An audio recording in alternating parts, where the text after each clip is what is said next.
ଆମର ନୃସିଂହଚରଣ ଦେବତା ମହୋଦୟ ଆମ ଗ୍ରାମର ପୂର୍ବତନ ସଭାପତି ଥିଲେ ଏବଂ ଏ ଅଞ୍ଚଳର ଜଣେ ବିଶିଷ୍ଟ ବ୍ୟକ୍ତି ହିସାବରେ ତାଙ୍କର ଜଣାଶୁଣା ସିଏ ଥିଲେ ଏବଂ ଆମ ଗାଁରେ ଯେଉଁ ସ୍କୁଲ ହେଇଥିଲା ସେଟାକୁ ସିଏ ତାଙ୍କ ଜମି ଦାନ କରିଥିଲେ। ସେଥିପାଇଁ ଆଜି ସ୍କୁଲ ପରିସରରେ ଆମର ଗୋଟେ ପ୍ରତିମୂର୍ତ୍ତି ଉନ୍ମୋଚନ ହୋଇଥିଲା ଆଜି ଦିନ 4ଟା ସମୟରେ।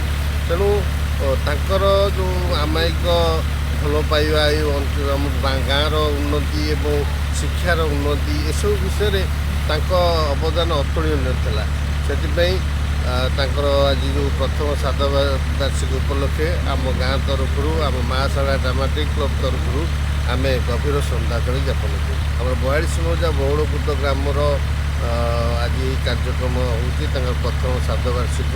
ତାଙ୍କର ପ୍ରଭାତ କୁମାର ଦେବତା ତାଙ୍କର ପୁତ୍ର ସିଏ ବି ଅଛନ୍ତି, ରଜତ କୁମାର ଦେବତା, ଜ୍ୟୋତିପ୍ରକାଶ ଦେବତା ଓ ତାଙ୍କ ପରିବାରର ସମସ୍ତ ଉପସ୍ଥିତି ଏବଂ ଗ୍ରାମର ସମସ୍ତ ଆମର ଯେଉଁ ଗ୍ରାମ୍ୟ କମିଟିର ଯେଉଁ ସଭାପତି ସୁବୋଧ ଦେବତା, ସମ୍ପାଦକ ସନ୍ତୋଷ ବେହେରା ଏ ସମସ୍ତେ ଆସିଥିଲେ ଆଜିର ଏହି କାର୍ଯ୍ୟକ୍ରମକୁ।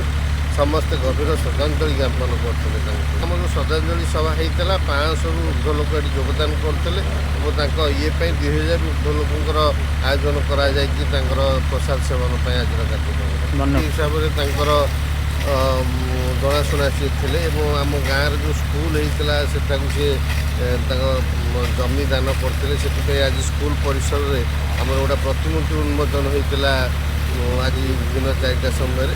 ତେଣୁ ତାଙ୍କର ଯେଉଁ ଆମାୟିକ ଭଲ ପାଇବା ଏ ଆମ ଗାଁର ଉନ୍ନତି ଏବଂ ଶିକ୍ଷାର ଉନ୍ନତି ଏସବୁ ବିଷୟରେ ତାଙ୍କ ଅବଦାନ ଅତୁଳନୀୟ ଥିଲା।